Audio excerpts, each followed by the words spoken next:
The province of Pangasinan is the third largest in the whole Philippine archipelago, located at the west-central area of the island of Luzon.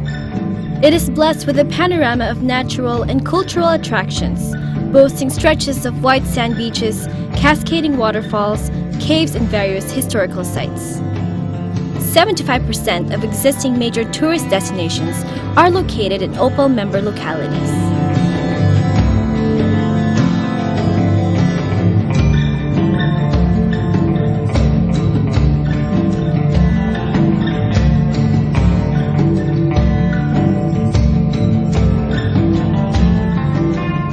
The 100 Islands National Park in Alaminos City is a major strength of OPAL because it is an established tourist destination. Tourism sites in other OPAL areas can use this as a springboard to gain popularity and attract visitors. Alaminos is the home of the world-famous 100 Islands National Park. The very first marine park in the Republic of the Philippines, and we are now directly managing it, and we're happy with the fact that the number of tourists coming to the 100 Islands have increased in the last 5 years. Well, in the experience of Alaminos today, the tourism industry is contributing a lot in terms of direct income to the city government. And for the first time, it is contributing directly in terms of income. Last year, I think we were able to generate at least 8 million pesos from out of the ticket sales just to go and see the 100 Islands National Park. The 100 Islands is not enough, and there are many other beautiful destinations within the OPAL district.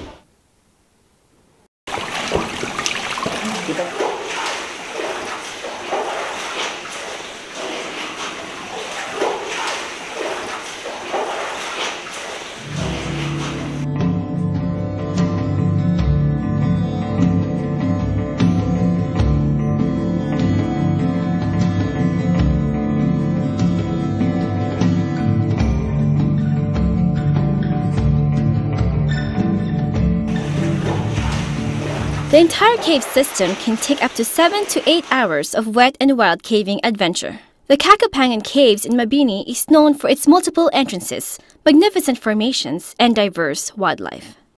Ito yung cave na to, it's easy going. Madali lang siya kasi mostly wala siyang gaanong climbs, wala siyang gaanong gapang. But the real challenge is the swimming. There's a big brimstone dam that we call Bimacha. Pero it's within the system but medyo malayo from here. And then it's the namesake of the cave. It's called Bimacha because pag titingnan mo siya para siyang malaking batya. There's the Cave Act, our Republic Act 1972, which puts the management of the system to the DNR. With the MOA and the management plan that we're trying to come out, siguro the whole system will somehow be protected and people who goes in and out would be regulated para maiwasan yung damage and the impact of the uncontrolled vegetation.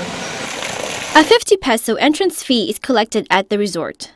400 pesos is charged for the basic tour with a guide for 4 guests. A maximum of 15 guests can enter the cave at any one time. This is, by the way, the tub. It's basically its purpose is to keep everything bone dry.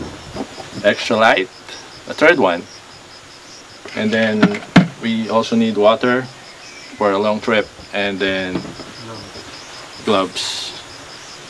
Guys, welcome to Cacapangan. Let's go camping then. The Balingcaguin Conservancy's mandate is to promote the study and protection of the cave's natural formations. Aside from spelunking and swimming, tourists can also hike overland or rappel down the skylight of the cave. They can also walk or crawl across the test passage at the entrance of the cave. Yeah, ito yung tinatawag naming ice cream cone room because of that formation that looks like an ice cream cone. Sa development dito, wala pang development sa loob, but some distractions are really prominent. Makikita mo yung mga formations na pinutol. Kasi back then, people have no awareness on the importance of this ecosystem. So, in fact, there was a contest before that pagandahan daw ng mga garden using the stalactites as their decorations. Stalactites, stalagmites, and flowstones take thousands of years to form. Many years ago, the cave was used as a groundwater source by the surrounding communities. But over time, parts of the caves were destroyed. Garbage and graffiti were left scattered. To maintain the cleanliness and raise awareness, the Balinkagan Conservancy launched an annual cleanup campaign. Still, there is a lot that needs to be done in order to preserve the caves and to promote tourism in the area. After the management plan, which we are doing right now, we try to get a MOA going between the LGU and the landowner for co-management of this system. Kasi medyo malayo siya, mahaba siya. It's a 4-kilometer system, and our mapping project has been going on for years, but until now hindi pa namin natatapos because of time, because of resources, and wala pa kaming support na makuha. Mayroon po kaming may newly formed na association ng mga Mabinians. Most of them nakabase sa Manila. Tapos nakausap namin sila last December nung parang organizational party nila. I-introduce ko po yung pag-develop ng Kapampangan Caves at very enthusiastic naman sila na tutulong. From the main municipal road, it's a bumpy 10-minute ride to the caves. All-terrain vehicles, or ATVs, would be a perfect addition. For visitors, there are picnic sheds for rent outside the cave. Clear signages, hotels, store booths, and other facilities are needed to improve the site. When the cave management plan is drawn up, a buffer zone will be established to help preserve the cave. There's also a proposal that a guard will be stationed at each entrance to keep vandals from writing on the walls or destroying more formations. So what we're trying to do is map the whole system in order for the DNR to come out with a buffer zone para maiwasan nila yung pag-develop doon sa cave system mismo. Kasi porous, everything is porous, the limestone is porous. If you put a water in there, it goes quickly. So wala siyang filtration. We're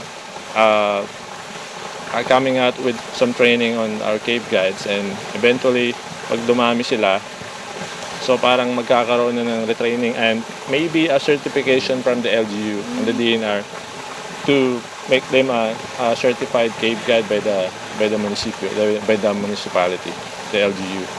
Most of our members, we involve them in mapping, in photography, in rappelling, the SRT, the single rope technique. So nandun na yung basic, but then guiding is another thing. So we slowly train them and then make them a proficient guide someday. But it will bring development or livelihood opportunity to the community.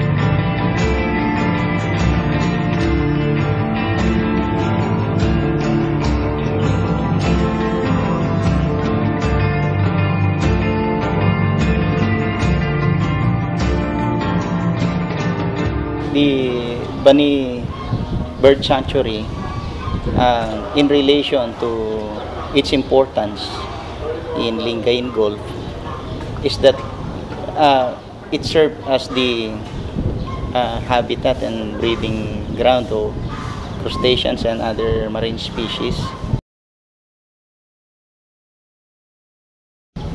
because it was located at the mouth of two big rivers, the Alaminos River and the Great Bani River. And because the mangrove was developed and the program was started as early as 1980s. The improvement of tourism facilities around the Bangreen Marine Protected Area is seen to be a vital move of the LGU to increase the influx of bird watchers and wildlife enthusiasts from around the globe. Marami dyan ang gray heron, yung intermediate heron, little heron, intermediate egret, yung mga stilt. Pwede naman po kayong bird watching by means of binocular o telescope dito sa may boardwalk o kaya doon sa Coast Watch Station. Yung mga iba natutulog pa dito kasi inaabangan nila yung paglipad ng mga ibon sa umaga. Mostly ang aming visitors ay local at meron din mga foreigners. Sa isang taon, nakaka 100 to 300 visitors kami.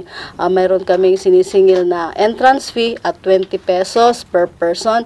Pero pag estudyante po, pupil, 10 pesos per person.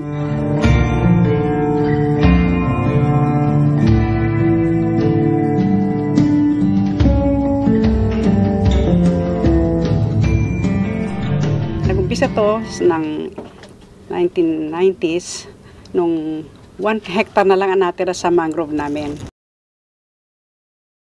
Ang DNR nagbigay sa amin ng fund, grant, para mai-rehabilitate itong aming mangrove forest. Nung nag-mayor na si Mayor Marcelo Navarro Sr., siya yung nag-develop nito. Nakita nga niya, wala nang natira. Tapos environmentalist siya kasi. Mayroon kaming Bangreen Marine Protected Area plan.